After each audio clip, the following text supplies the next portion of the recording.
Hi, it's Alec, and welcome to episode 66 of The Inner Lenses. We've delved into our archives and had a look at some of the most popular, most highly viewed of our previous videos and put together some conversations in a slightly different way. You'll have heard the content, but perhaps the context or the meaning will alter for you if you've watched them before. As I record this, it's also the equinox. So for us in the Northern Hemisphere, it's the time of year where we start to look inwards. You know, the inner lens turns literally inwards. And of course, in the Southern Hemisphere, you are now looking into the growing spring and your summer. So much like Persephone, we are split between this internal and external presentation. Just something that I offer you to reflect on as we go into this conversation and this part of our respective years. Thank you for continuing to tune in, and we look forward to seeing you maybe on another live, maybe on something recorded in the not too distant future. Thanks. Is part of the title. How do we unveil inner wisdom? And what does that even mean? So I'm going to pass it over to Gaby. She can say hi to you all and give us some reflections on that while our guests have time to think. Hello, everybody. And I'm really excited. Our podcast is launching. We talked about it quite a while. And what does it actually mean? Why do we even do the podcast? And I think the idea really is to talk in the podcast about this inner wisdom. It's important to me because nowadays there's so much information out there. There is so much advice out there. There are self-help books, and we get bombarded with all those ideas of other people, and we take them on board because we want to help ourselves. But is it even a wise choice? Are we still actually in a good space when we start to take 5-step programs from other people to solve our own lives and problems? What is it about our own experiences and our own wisdom we can reflect on and actually build on our lives rather than take all this advice in from outside? And I think this is why it's so important for me personally.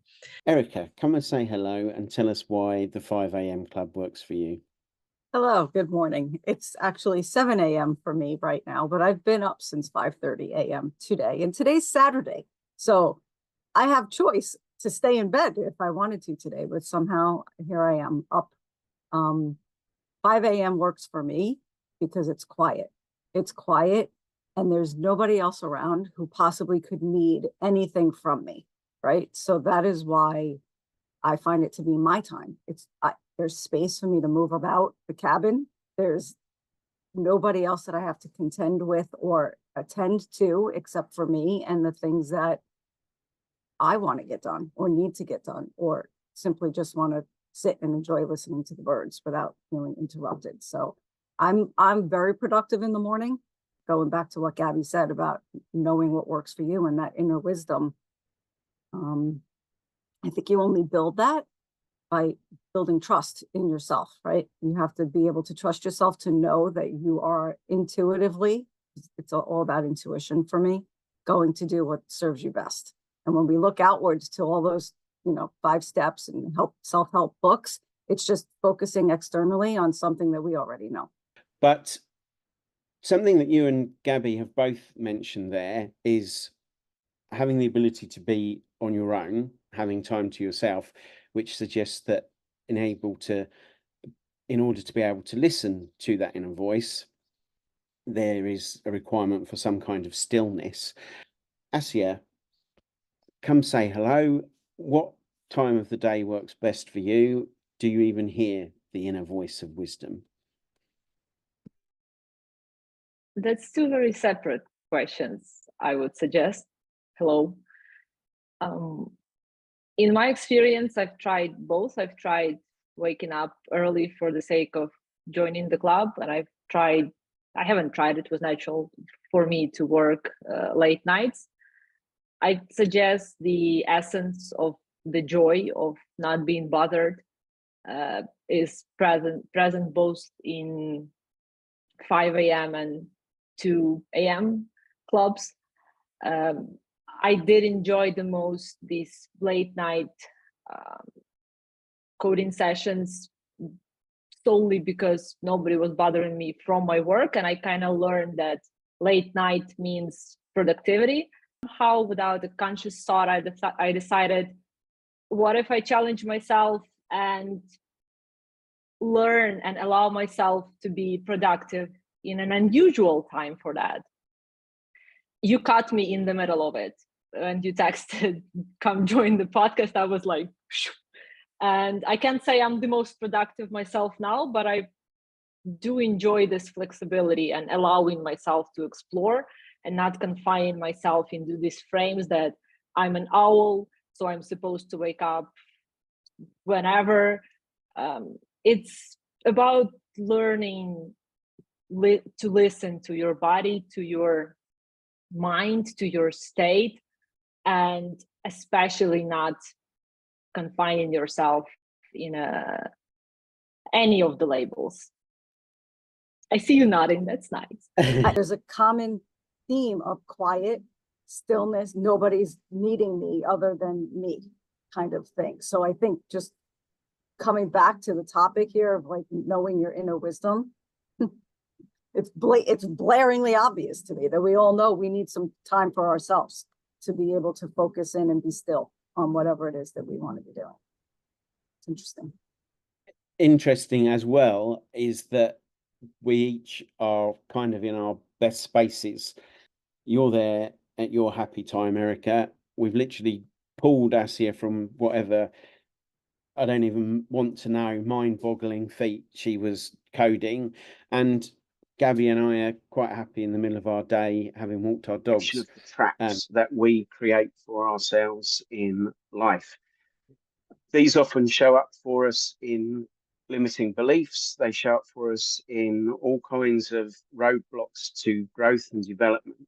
So I'm going to start off by asking if any of our members have experienced traps, and more importantly, how did they recognize that they had been caught in a trap? What did they do to break free of it? And I'm going to come to Julien to start the conversation. Well, I've spot myself in many traps.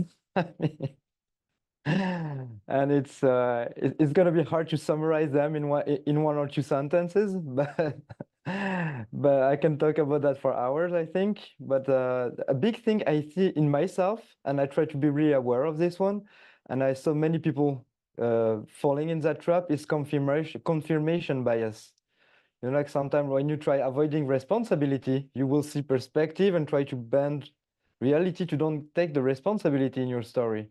Or if you think like, oh, this partnership is not going to work because just one day you were in a bad mood, then you start to develop that belief and you're going to sabotage the relationship just to confirm that instead of looking at, oh, where I can improve here. So I think like, yeah, confirmation bias it's a big trap. Absolutely. Melanie, it looks like you've got something on your mind. Yeah, I think for me, mine was catastrophizing. I could have, got gold medals in that area. 3 days until the MOT appointment arrived, I was just getting myself in this like real state, like, what if it doesn't pass? What if there's something wrong with the car? If there's anything wrong with it, I don't have the money to pay with it. And if I don't have a car, how am I going to get to work? I'm going to lose my job. If I lose my job, I can't pay my rent. If I can't pay my rent, then, they're going to take my kids away from me. So I'd made up this story in my head that, I was going to end up homeless on the streets and my children were going to be taken into care. So the day comes, I take my car to the MOT test station and I'm sitting there nervously waiting. It seemed like forever. It was probably like 20 minutes. I'm waiting for the guy to come with the result. And he comes, hands me the registration documents, and he said, "Oh, go and pay on your way out. Your car's passed." And I went to him, "Are you sure?" I was so nervous and so like I'd made up my mind that it was going to fail. You know, that was the story I told Hi myself. everybody, today And we're like, so I going to actually talk said to- about venting, which can be really negative thoughts, to raving, which is a more positive outcome. And that's going to be the topic about emotion and all that field. So let's go for Alec. What's your thought about that? Thanks, Julian. Going back to the era of punk, there was a song that anger was an energy, and there is a truth to it. If we are frustrated by something, what the English would say, it's got our gander up, and you want to stand on a soapbox and rant on a corner because you feel so passionate about the subject. The empowered way of dealing with that is to actually find a positive energy in it, to motivate oneself to tackle whatever thing it is, you know, our why, what our passion is. So there is this kind of belief that ranting is negative, and it can go that way for sure, but it also shows us where our passions lie. And for me, finding that sweet spot between anger and frustration that really motivates me and drives me to want to see change on anything up to a global level is what puts us into that place of raving about something, how good it is, how beneficial, how powerful, and gives energy to the message that we want to share. What you said, Alec, is really interesting. If we overdo it and we only rant, people will see us eventually as a negative Nelly, right?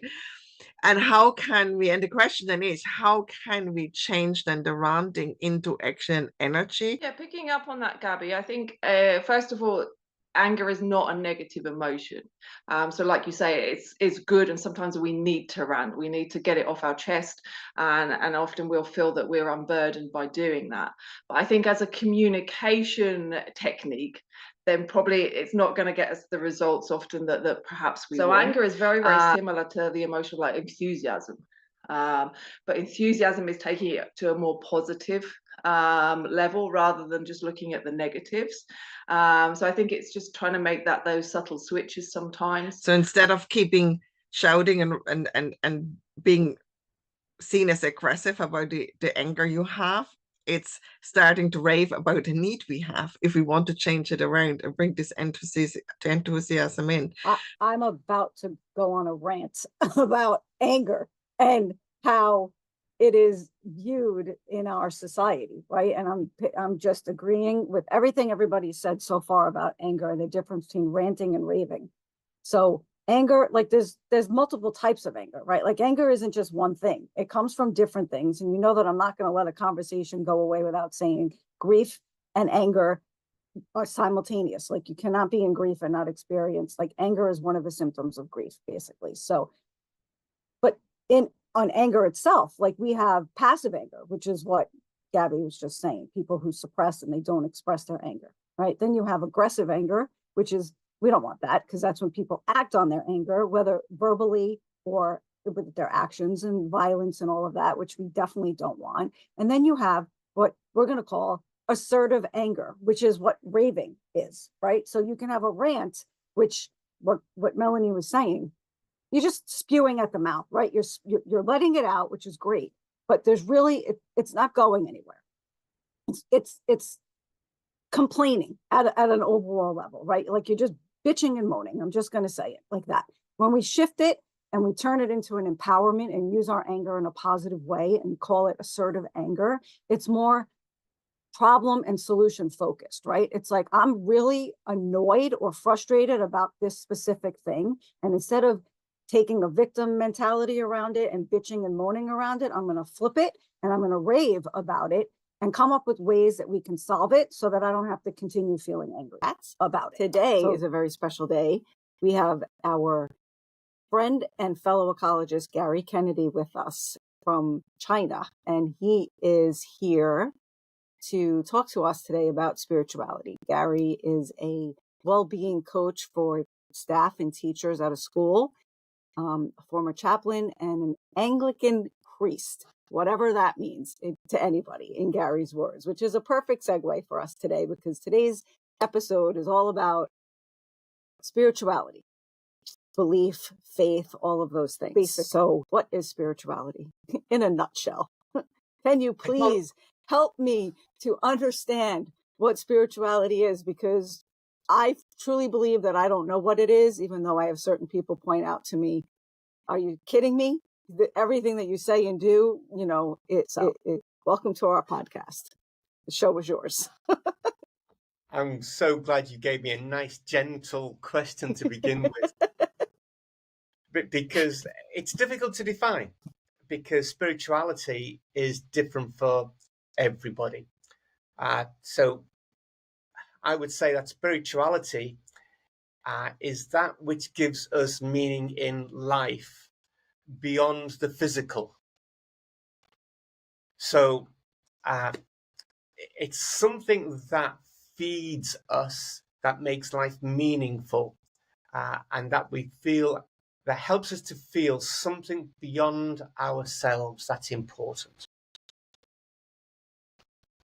Now that sounds, even as I'm saying, it's kind of airy-fairy, but that's maybe as close as I can get, because I think for each individual person that whatever I've described will be different. Now, there will be some people who say that their spirituality is very clearly demarked with religion. And one of my gurus, one of my teachers and lecturers, says that outside of a religious base, talking about spirituality is meaningless. Having said all that, I've no idea now what the question was. Yes, I know what I was saying. I was talking about give me space and I will just talk. So yes, so the religion gives a context for exploring something beyond ourselves. And I think this is what my tutor was trying to say. And if you don't have a context for exploring spirituality, then he feels that it's a bit wishy-washy. I wouldn't necessarily agree with him, but that's where he's coming from, and that's where lots of people come from when they link their spirituality to a particular religion, because each religion has its own stories, and then which I would argue are myths. I don't mean made-up fairy stories, that's different, but a myth is a story that carries truth with it. Even if it's not factual, somehow you fit your own story into those greater stories. Like there's a meta-narrative. Alec just raised his hand, so go ahead, Alec. I think Gary hit something really important there. I think a real difficulty for people between separating the egoic actions of predominantly men, you referenced Henry VIII, to the actual esoteric beliefs, which I think are the kind of myth, not fairy tale parts of teachings. I think if we go sufficiently far enough back into any of these systems, whether they be the sort of Eastern, before we got politics and bureaucracy and organized religion, it feels to me like people have a much greater understanding and connection to what that spirituality meant for them. But as soon as we've got dogma and doctrine, that's when people find it really difficult to make sense of, well, what does it mean for me? For me, spirituality is like, it's about the unknown. As Gary said, like give you like a way of exploring it. So I think like that's a great use of it, but having like a deep faith and deep spirituality. So I think like that's really interesting to explore, and to also like see how we explore the unknown.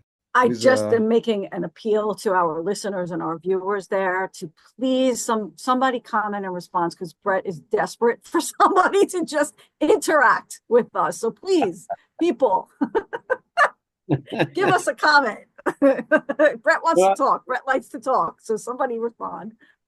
I might even cut that clip and add it to all of our future Wi-Fi chats. It can be like our official ending.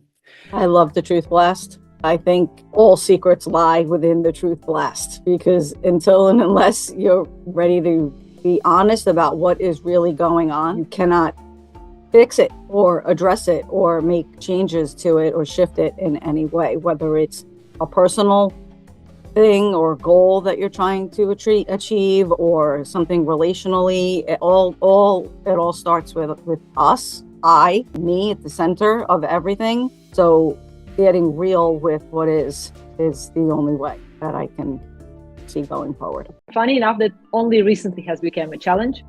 Before, I was always right and I was pretty content with the way I was. Not saying that was a good way to be, just it didn't bother me to even consider self-reflecting and assessing where I'm at. But the more I learned, the more I realized how little of my original thoughts I have, how little, again, buzzwords with authentic and congruent, but how little of what I'm doing and what I'm thinking is actually mine. And that still hurts, that realization, but at least it paves the new path of that exploration. When you spend your time, you can't get it back. And so we need to get our focus and our priorities right. And that doesn't mean that we have to utilize every minute of the day to produce something, but we need to use our day in such a way that we are producing something of value that we feel is going to help someone or something. But also when we're not producing, we're using that time in a wise way to make ourselves better, to make ourselves more balanced as a person, so that we then, when we are producing, when we are interacting with other people, we're doing it in a way that is honoring to the other. What I know to be true about intuition and inner wisdom is that it'll never steer you wrong. It's always got your best interest at its forefront. Because of that, it feels scary to trust it, right? It's almost like, well, wait a minute. What do you mean? There's something that I can't see or touch or feel, and I just have to believe in that it has my best interest at its forefront. Somewhere along the way, we were taught to not trust ourselves. Somebody told us and taught us that we can't be trusted in making decisions for ourselves or in however it came to be, directly or indirectly. Allowing your inner wisdom to show up in its full power is completely obliterating that teaching, right? So it's time for us to take that back and learn to, I'm fully equipped with everything I need to know to steer me where I need to go. I just need to trust it. It's a common complaint in modern life, isn't it? No time, no time, no time. And yet, how do we access it? In a place of peace and stillness for us. Why do we want it? Because it's most revealing of what's correct for us. And how does it come? It's not always in an instant flash of inspiration. It might take sitting around a fire, going for a motorbike ride, going for a walk. And it seems that inner wisdom is most effective for us as individuals. And yet it's hard to find and create the space and place for it.